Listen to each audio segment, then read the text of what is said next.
His house in a forgotten quarter of a village. There stood a house that no one dared enter. Children whispered, "It belongs to him." The roof had caved in long ago, but the walls still held firm. Even in the face of encroaching sand dunes, the house endured. Some said it had been abandoned for decades, ever since its last resident went mad and disappeared. Others claimed it had always been there, existing outside of time. All agreed they never went near it, not after dark, and certainly not when the wind carried the lonely call of a muezzin from a distant unfound mosque. One night, a traveler named Ferris stumbled into the village. Rain lashed down, whipping his cloak about him as he hurried along the narrow alleys, desperately seeking shelter from the storm. The villagers cowered behind their shuttered doors, taking in the meager glow of oil lamps. Ferris knocked, but no one answered. He tried again, calling out, "Please, a moment's respite from the weather. Just a corner to sit while the storm passes." No response. They must have all gone to bed, he thought. With a sigh, he turned away, intending to wait out the rain beneath a shop awning until dawn. But then he saw it, or rather, he saw through it. In the wall of the structure before him, a doorway gaped open, revealing a glimpse of blackness within. He hesitated, glancing about to make sure he wasn't being watched. Then, with his cloak pulled tight, he stepped inside. The door shut behind him with a resounding boom. The room was large and empty, save for the thick layer of dust covering everything. It smelled stale, as if no breath of fresh air had passed through in years. Faint carvings covered the walls. The spirals and scratches and other indecipherable marks snaked up and around, seeming to writhe like worms beneath his touch. Each step he took on the bare flagstones beneath his feet creaked and groaned, as if the very house was disturbed by his intrusion and was letting out a long, mournful sigh.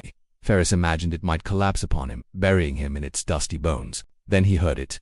Just a whisper at first, barely audible above the crashing of the storm. "He is in his house." The voice seemed to seep from the walls themselves, dry and brittle as dead leaves skittering across pavement. When the wind outside suddenly died, the whisper became clearer. "He is in his house." Though he knew it was folly, Ferris found himself answering, "Who's there? Who's in the house?" Silence met his question. He called out again, his voice echoing unanswered in the vast emptiness. As the minutes crawled by, the silence pressed against him like a physical weight. Ferris began to feel a prickling sensation along his arms and the back of his neck, as though countless tiny insects were crawling over his skin. He swung his lantern higher, trying to pierce the gloom, and that's when he saw them. The faint carvings on the walls now spelled out his name, over and over and over. Each letter was like a nail hammered into his heart. Panic seizing him, he ran for the door, but when he reached out to pull it open, it was gone. The wall was smooth, unblemished stone where the door had hung. Ferris pounded on it, screaming, "Let me out, let me out." The carvings writhed on the walls, and the whispering voices rose in a chorus. "He is in his house. He is in his house. He is in his house." The ceiling seemed to melt into a swirling vortex of darkness, stretching and rippling like water. From the corners, tall, gaunt shadows unfurled, taking shape. They glided toward him silent, their eyes hollow pits of endless night. Ferris stumbled back as they advanced, their thin fingers outstretched. They circled him, their whispers growing louder. "He is in his house. He is in his house. And now, so are you." When they closed in on him completely, the tallest of the figures stepped forward. Their hooded robes concealed their faces, but they raised a bony finger and pointed down. Beneath their touch, the flagstones split open, splitting the room in two. One by one, more tiles gave way, opening a yawning chasm in the ground. From its depths, clawing hands tore at the shadows, their fingers tipped with wicked curved nails, and sounds arose that should never reach mortal ears, twisted moans and guttural screams. A stench of rot and decay wafted up from the pit. "Whose house is this?" Ferris cried out, staring into the abyss. The figures didn't answer, but their presence pressed in on him, cold and heavy as a tomb. Fear lent speed to his flight.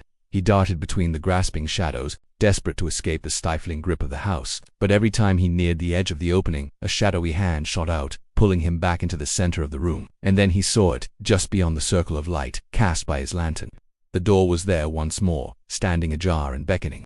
Strength surged through Ferris and he charged toward it, bursting through into the night. The storm had passed.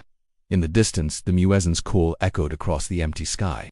As the first rays of sunlight touched the horizon, chasing away the last vestiges of darkness, the villagers cautiously emerged from their homes. They stared at the house in dismay. Carved deep into the stone above the doorway, new words had appeared. "My house."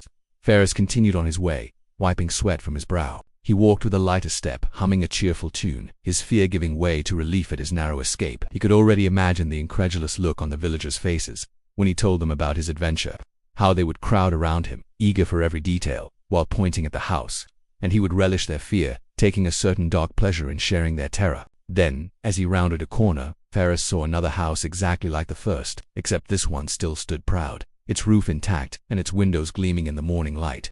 On the wall above its door, the same words were carved, "My house," and from within, the whispers waited, patient, for the next traveler, who thought walls were only walls.